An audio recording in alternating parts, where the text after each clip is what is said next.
The New Jersey Devils are set to acquire Timo Meier from the San Jose Sharks ahead of the NHL trade deadline on March 3rd.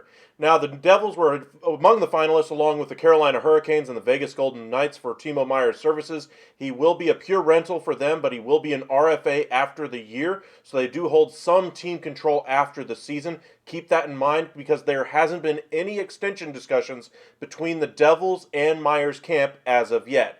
Now, he is a 26-year-old winger. He should provide some immediate scoring punch for the New Jersey Devils, who really could use that as we go down the stretch of the season. They got off to a really hot start to the season and started to cool off a little bit. Bringing in Meier, a player of his caliber, should get them right back on track and hopefully right back up there with the behemoths in the East.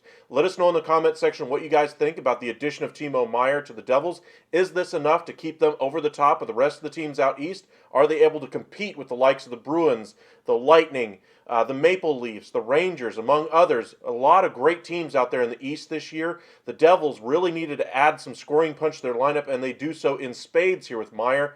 It does give them some good size up front as well. 31 goals on the season, I believe. Just a great all-around player. And again, 26 years old, so they could have a long-term future as well. If they're able to get a contract extension done before the end of the season, great.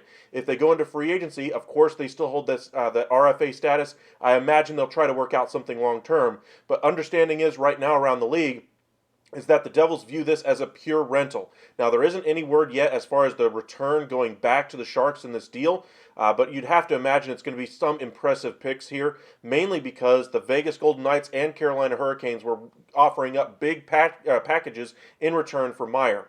Meier, of course, was one of the youngest players out there on the trade market with as much impact as he has. He definitely would have commanded one of the highest prizes overall here at the trade deadline. But names to keep an eye on as we go the rest of the way to the trade deadline. Patrick Kane, probably the biggest name out there as far as star power, but there's a lot more pieces that could move ahead of the NHL trade deadline. We usually see a fair amount of moves on the NHL trade deadline, so make sure you join us live on the 3rd. We'll be live for you guys at about 8 a.m. Central Time, and we'll go through the trade deadline with you guys till probably about an hour afterward. So make sure you guys join us on Friday, and we'll see you guys next time. Thank you guys for joining us, and thank you guys for subscribing to the Upside Sports Network.